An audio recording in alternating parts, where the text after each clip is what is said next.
Well, I guess we can start with let's get into the meat of things, right? The optics.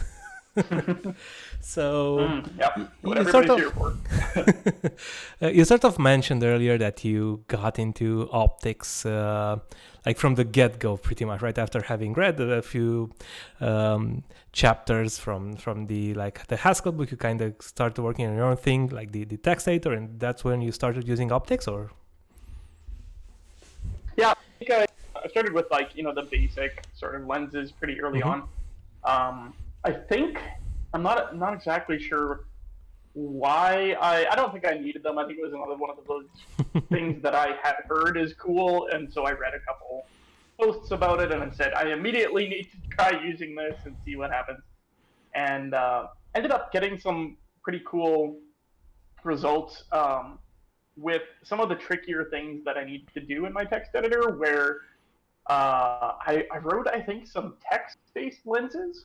So you could give it a range and a text object, and it Okay. would focus that range in the text editor and either delete it or update it or whatever. And one of the cool things that I could do with this was I could rig it up so that anytime that you access or manipulate the text using these lenses, it would record that as an action, which is undoable. So when you Okay. have, a text editor, it's really handy to be able to just mash undo and be able to jump back in like kind of sensible stages. So it just made it a lot easier to kind of construct these units of work. Cool. That sounds super cool. Okay. So that's how you got into optics, right? Okay, let's see. But then like what determined you to keep pushing, right? Because like after having used them Hmm. for a few like admittedly cool use cases in your editor, you seem to like you've gone through and kind of learned all of the different optics and used them a lot and figure out ways to use and abuse optics in very interesting ways, Yeah, right? absolutely. So like what drew you to optics, right? Why optics and not something else? Yeah, that's a great question. So originally, actually, I had started writing a book on recursion schemes. That's where I started. And I did this. Oh, I don't know exactly when I started. It was before the comonads talk last year, a little bit earlier than that.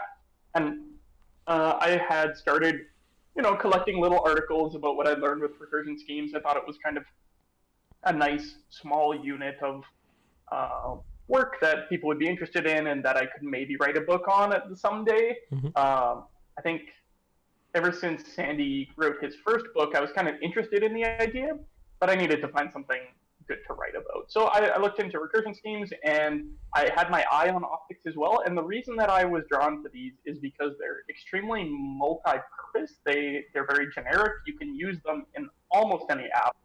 Whether you should, you kind of have to think about. But you can use them for almost anything. Mm-hmm. And they are also quite inscrutable if you haven't, worked with them before. They seem complex because they're different from the rest of Haskell. So optics, for instance, have kind of their own DSL, right? Mm-hmm. That you have to learn how they compose, and they compose backwards from how regular Haskell does, and it's all kind of unintuitive, and the types are bad.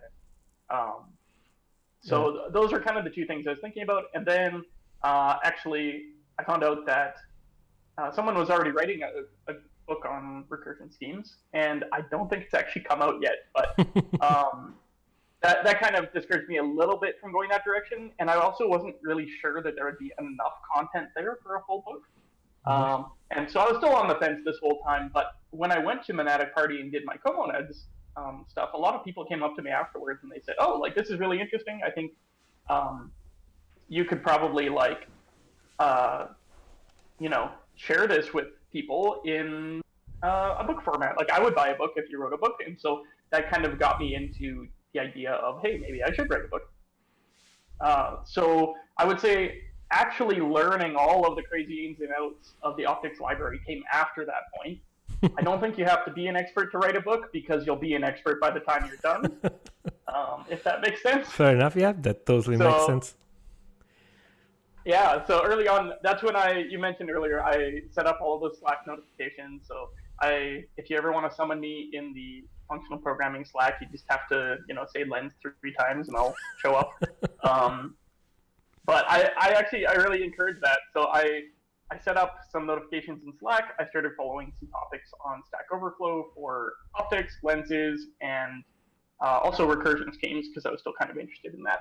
And that's been a really great way to see how people are using these things, see what sort of hang-ups people have on them, what sort of mistakes they're making, and also just be able to jump in and try and help people and kind of it helps to establish yourself as someone who kind of knows this topic because then people will come to you in future and you can kind of get nerd sniped and try and work out the solutions to these things. So. Oh yeah, definitely. Cool. Yeah. Okay, so that's how you started. So what was the process like, right? Did you did you learn a lot as you were working? Did you write on did you get a table of contents before and say okay, I need to talk about these things, or did it grow more organically than that? So I, going into it, went through the Lens library and I try to pull out the core facets of what do you need to use optics, right? And I think I originally planned for the book to be much shorter than it ended up being, which I think is a pretty common sentiment with these sorts of things. And so, originally you pull out, okay, well, I need a chapter on lenses, and I need a chapter on traversals, and I need a chapter on, this sort of thing and that sort of thing, and you just go through and you pick them all out. But then once you get deeper into it, you're like, oh, well, I have a chapter on index optics, but actually there should be 2 chapters because you use optics to access indexable data structures like maps and lists and those sorts of things, but then you can also carry indexes along with your optics. Okay, so that needs to split out. And then, oh, well, if you're solving this sort of problem, now you need to use UnitPlate. So that's kind of like an extension to optics. And I think because optics are both a system and abstraction, as well as an implementation, and that you can implement optics for any data structure, I think I kind of got hit with a double whammy where I ended up explaining the theory and the concepts, but then I also needed to explain how to use all of these different libraries. So I've got chapters for generic lens, I've got chapters for using lenses with JSON, using ASON, and it just kind of ballooned out from there. And eventually I was like, okay, this is enough. If you want to learn more, you have the tools, you can learn those other libraries yourself. Oh yeah. I and lenses again.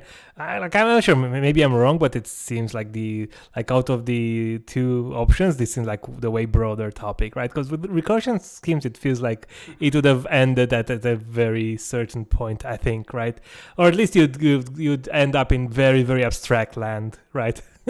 Pretty soon, rather than with lenses where there's so many different libraries, and where with recursion schemes they're kind of okay, there's the recursion schemes library and that's kind of it, right? You can define a lot of interesting types and a lot of interesting combinators, but I think there's an end to at least commonly useful functions there, right? And combinators.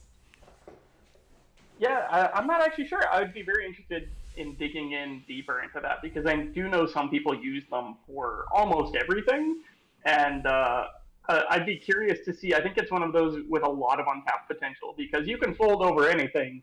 You can, folding, unfolding, basically cover all of computation, and I think recursion schemes is actually Turing complete in some way, shape, or form. So okay. It's very cool to see everything that kind of lies beneath the surface. So I'd love to spend a little bit more time with them. I'd love to, do that as a topic and dive in. Just haven't gotten to it yet. Interesting. And I use them, and when I say often, it's not often, but whenever I do a DSL, I definitely grab recursion schemes every single time, and I'm somewhat comfortable doing that. But I haven't thought about. I don't go to recursion schemes when I don't do that, right? So it's not I need a folder. Yeah. I'll use recursion schemes, right? I'll use recursion schemes. Yeah, I'm sure everyone else who reads your code appreciates that. Yeah. Probably. Okay. Cool. So So how long, do you have an idea of how long it took you to write the book, right? Because I think you released multiple versions at least, because I was one of there are quite a few of like people in the early access stage, right? And you released it a few times, but like, do you have a sense of how much time you spent writing the whole book?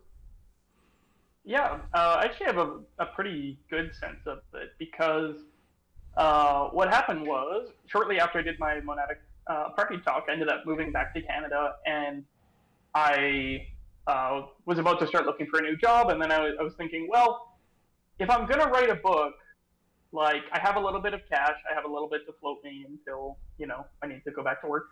So now would be a great time, right? Like time is it's one of those tricky things. You can't just take a month off of your job usually in most cases. So let's just give it a try. So I took maybe a month and a half to get resettled, catch back up with all my friends and all of that. And then I started working on the book, and I worked on the book. I say full time because it was the only thing that I was really doing at the Mm-hmm. time. Like I didn't have a job, but I would write, maybe 4 hours a day, something like that. It's quite tiring to be Mm-hmm. coming up with content for that long. Yeah. And I worked on that for it took me about 6 months. So between July-ish and, well, yeah, so I probably started in July, started in earnest in August, and then I published before Christmas. Or was it early January? I think I published before Christmas. So Okay. that would be, between five-ish months. Okay. Fair amount of work. Yeah. It's definitely a lot of work to write a book, but I think it was worth it. Mm-hmm. Yeah, but yeah, also like, because and I think I've told this before, but like, I read the version that you released at some point on Patreon. I don't even remember exactly which version, but at some version of that, right? At some point, I think I even sent you a bit of feedback. I don't even remember if I hope I did end up sending you a bit of feedback at some point. But that's the version I read, right? And then I looked into it like maybe a couple of months later, like, oh, there's like 3 new chapters, and then a couple of months later, then like 6 new chapters. Like, there's so many more chapters that I need to go back at some point and go through them, because I've never had the time to do that. But again, like, you wrote so much to that book. It's like a very, very like, how many pages does it have? Like the final version? I think it's exactly 420. Okay. Easy to remember. Cool. Okay. Yeah. Okay. I mean, that's quite a large number for a topic. Okay, it's lenses, right? You just just learned lenses, right? But it's turns out to be. Okay. Yeah, there's always something. And when you're trying to explain, from scratch, right? So I say when I advertise the book, you really don't need to know much Haskell, because I explain how to use the lenses as a tool, right? I don't explain how to implement them yourself, because even if I did, that would be out of date in 6 months or whatever. Or which implementation do you explain, right? There's like 4 different types now. So really, all you need to dive into the book is, I think an understanding of functors would be good. If you know foldable, that's a bonus. And I kind of explain traverse along the way, but a friendly familiarity with traverse is going to get you a long way in anything related to Haskell. So, yeah, if you know traverse, you can pretty much get through the book. So it did take a bit of explaining to build up from a common base point. Yeah. So that's pretty much. I ended up rewriting the book. That's pretty much roughly half of the Haskell book, right? Yeah, right. So exactly. we're about halfway there. Like, you've gone through like functors, maybe even monads and traversals and foldables. That's probably a good play. You probably don't need a lot more than that to successfully go through pretty much everything in the book, right? And then like maybe there's a few things like generics and so on that might be like slightly more advanced, but again, it's just using them, right? You don't have to define your own generic instances for things, you don't right? need to know how generics really work to be able to use the optics on them. Yeah, I ended up rewriting the book, honestly, I would say probably between 4 and 5 times throughout the process, right? So you get, especially early on, in the first 2 months, I rewrote the book several times, because I would lay out my chapter structure and I'd say, oh yeah, this works perfectly. They'll understand this at this point, and then this at this point, and this at this point. And you get part of the way through and you realize, oh, no, I forgot about this, and then you have to rearrange. And I switched from originally it was going to be a recipe style book, so like a cookbook, where it's just, oh, if you want to do this, this is what it looks like. If you want to accomplish this, this is what it looks like. Okay. And so that was probably my first two iterations of the book before I realized that you can't really explain the fundamentals of lenses and optics and actually do anything with them. Like, it takes so long to kind of get that basis down. If you want to be able to understand the higher level stuff, that the recipe style just wasn't going to work. So yeah, makes sense. Okay, cool. So. So what kind of feedback did you get from the book? Let's like looking back at that sort of thing, like and I'm like, did you get like a lot of positive feedback? Did you get like people writing you? Did you get well, like I don't, obviously I don't want to ask how many copies you sold, but did you get a bit, at least roughly as much as you were expecting? Did you get a better reception than you were expecting?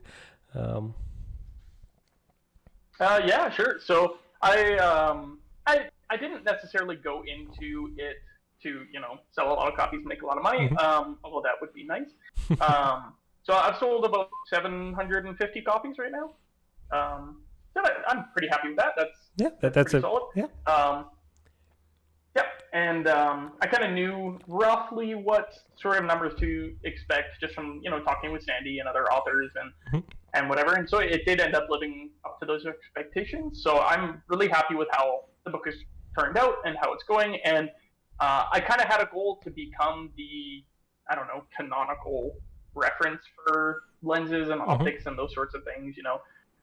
One of my goals was to get some sort of company, when their new hires show up and they're like, oh, I actually don't know optics, someone would hand them a copy of my book. That would be great. So that was kind of a goal. And I think so far as I can tell, when people are asking questions about optics, my book has come up and been recommended a couple times, so I'm pretty happy with that. As far as feedback, I think it's been pretty universally positive. People seem to like it.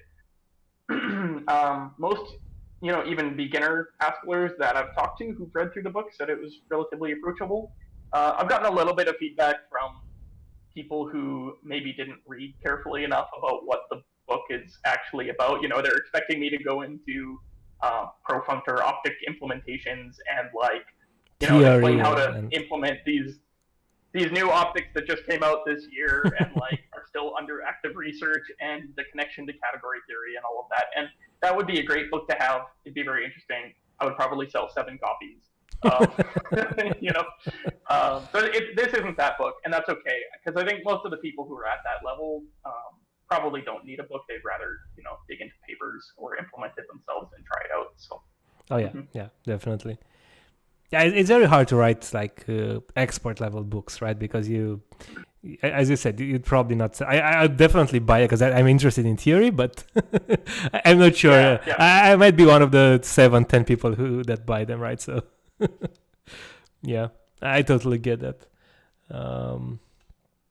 Okay, cool. I mean, again, yeah, exactly. Because Sandy was also saying that he was surprised by how well the book he has written, like his first book, the type, what was it called? Thinking with Types, right? Yeah, Thinking with Types books were received. So yeah, I'm happy to at least learn that there's a lot of interest in learning Haskell, right? Because that's what this means, right? People buying Haskell books means that there's a lot of interest in learning Haskell, right, out there. Yeah, that's right. It's definitely viable to write a Haskell book and get it out there. Definitely, if you're trying to make a living off of it, I'd recommend maybe going for a slightly larger demographic, but if you're targeting even just, a larger base of intermediate Haskellers across all areas, you could do fine. Cool. It's a book I could actually understand. So Vin said it's a book I could actually understand that involved Haskell. Perfect.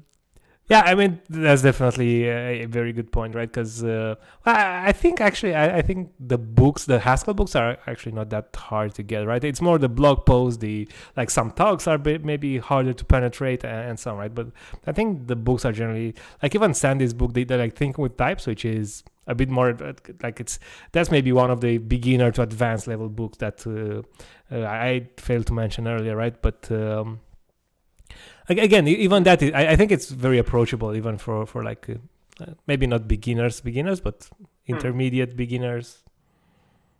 I think that's definitely I just what's an implementation choice. It's a choice that the author makes when they Mm-hmm. start their book, right? Is which audience am I writing this for, and also what is my writing style? So you will see, if people are reading math papers and stuff, either they when they haven't picked their audience or they've picked their audience to be, for instance, themselves, then they might dig into a bunch of complicated terms, use the most complex language that they can, not break things down, those sorts of things. And those are, the pieces of work that are much more difficult to understand because they weren't written for you, right? They weren't written Yeah. for easy comprehension or for someone who is just being exposed to these topics.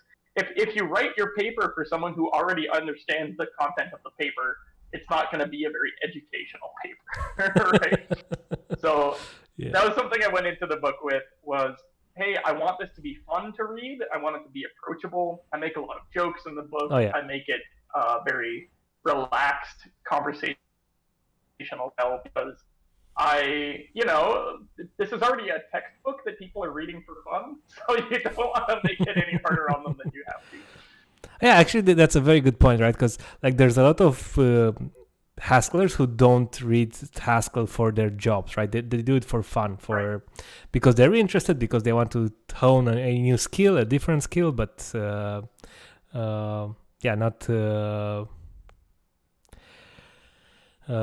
It's very good, right? You have to be careful and mindful of that, right? When you're writing books and especially Haskell books. I totally agree. Yeah, no, that's for sure. No, this is definitely not a sponsored stream. To me, it was really a really good sign that Haskell is becoming less academic-oriented papers math. Hopefully, that style of teaching will grow. Yeah, I mean, I think there's room for both, right? But there's definitely like if you want the as you were saying, Chris, if you want the papers math and so on, you can probably just read the papers. Not sure you always need the books, right? Yeah, I think that's true. Yeah. Okay. Cool. Yeah, we haven't actually talked about what makes optics cool, like why you'd want to be interested in those. I'd love to dive into that. Yeah, sure. Let's do that. So Sweet. why? So yeah, sorry. So why are optics cool? Tell us, Chris. Yeah. So I do have a tough time explaining this, and I've been through a couple iterations, and I think I'm starting to get a handle on it because optics are they're so abstract, and that's what makes them useful, right? But if I had to sum it up, I would say that optics and lenses and traversals and all of these things, they provide us with, as programmers, with a tool that allows us to abstract what we want to do from the data that we're doing it to. So a really good example for this is, if you think in imperative languages, there are so many cases where, you want to sum up this list? Well, you'll write a for loop, and then you'll index into the array, and then you'll pull the value out, and then you'll immediately add it to some iterator which exists outside of the for loop, and you're combining all of your traversing of the data with the operation that you're performing on it. And this is true of lists. If you ask someone to, for instance, print all of the elements of a tree in, just even like a left to right order, or, you have all these different tree traversals, right? So you've got like breadth first traversal, and you've got, depth first traversal, and then you've got the reverse of that, and all of these different things.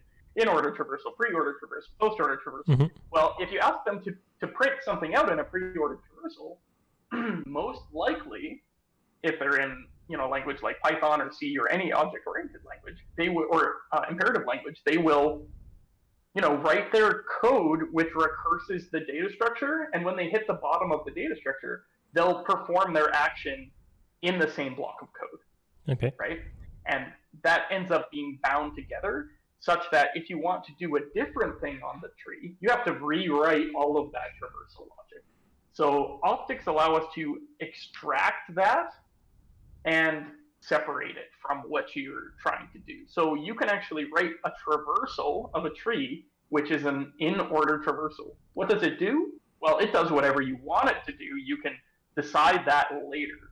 And this is really, really helpful because it allows us to do this performantly, and it effectively replaces, patterns like the visitor pattern, where, in my opinion, it's a little clunky because you need to implement this class.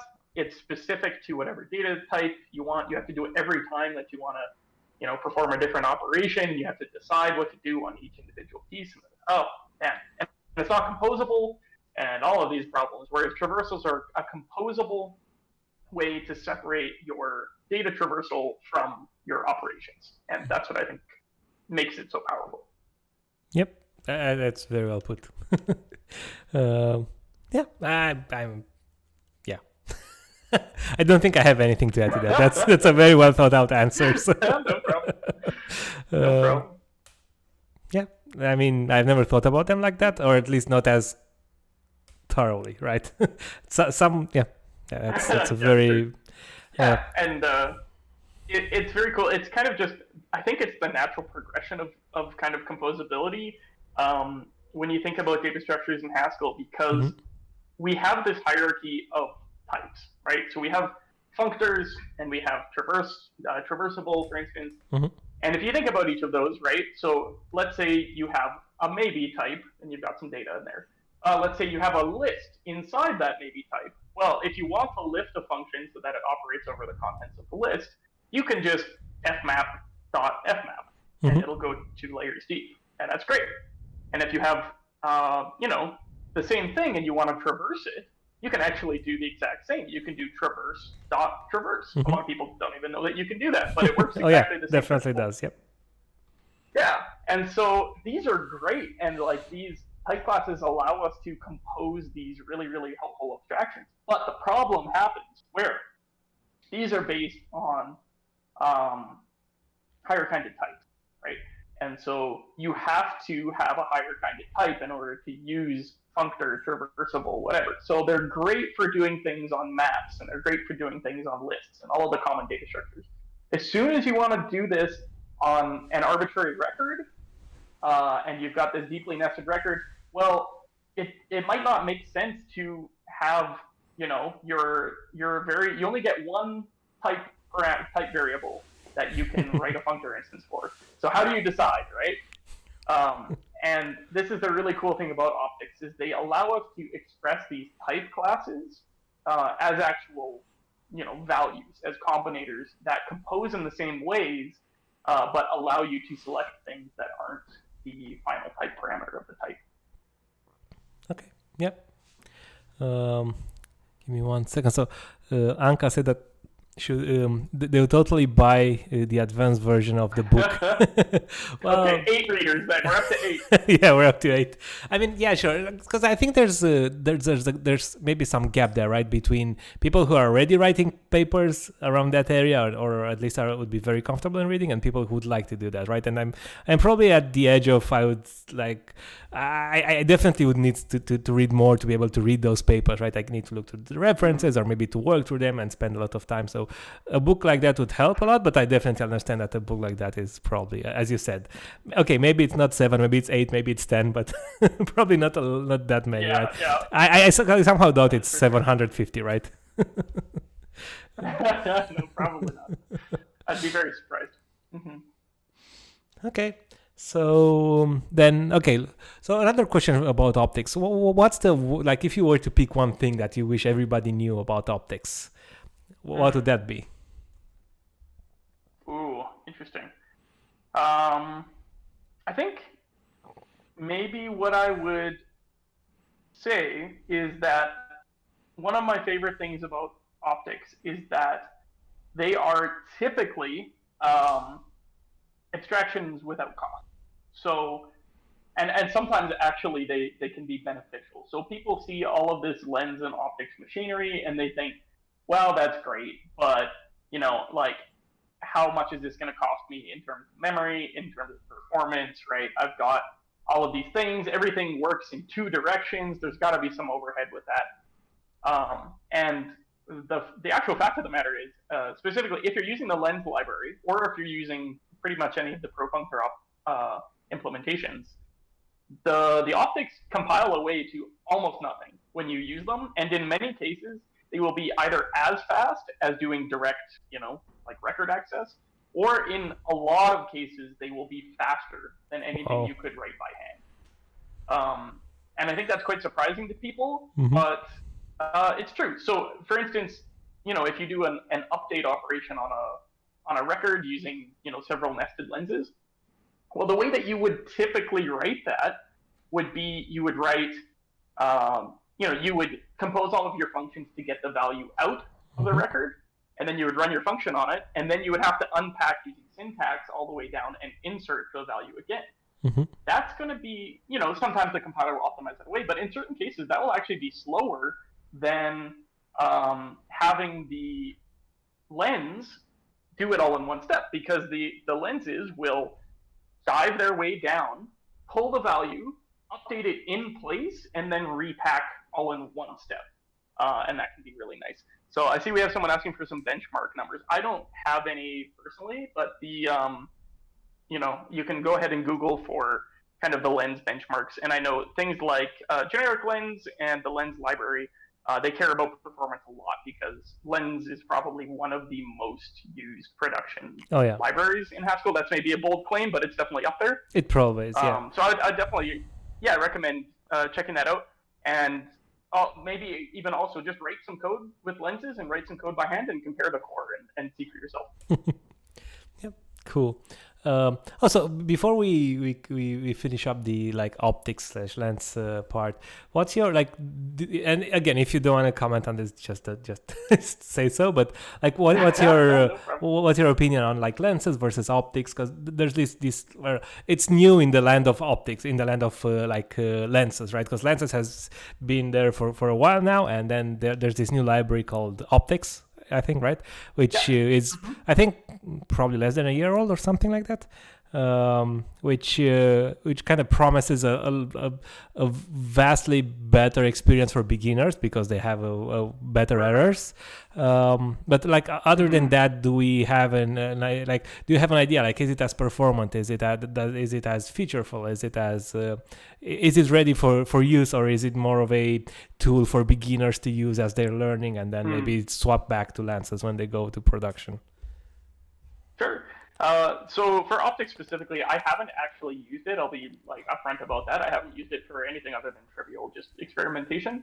And I mean, the reason for that, I'm very familiar with the original lens library. I'm used to those error messages, so they don't get in my way personally. But as far as kind of the spaces that they fill in the ecosystem, I'm interested to see where optics goes. I can't really say qualitatively, one is better than the other. I think it'd be kind of foolish to say that. I think it makes a lot of sense to say that maybe optics is better for error messages, right? And maybe lens is better for performance, and so they all have trade-offs. So I guess I can go through some of the pros and cons of each, if that would be helpful. Sure. But, please.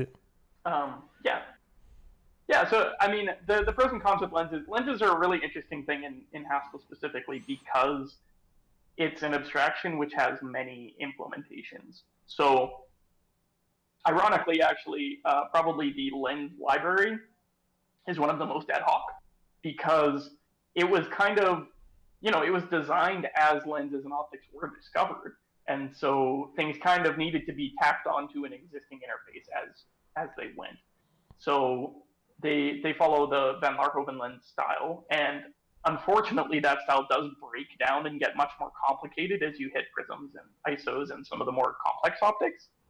And so the implementation of lens is much more difficult to read as a result, and that does show up in the error messages, but they have managed through a lot of optimization effort to keep it very performant. Now, So that's the Van Laarhoven implementation. Mm-hmm.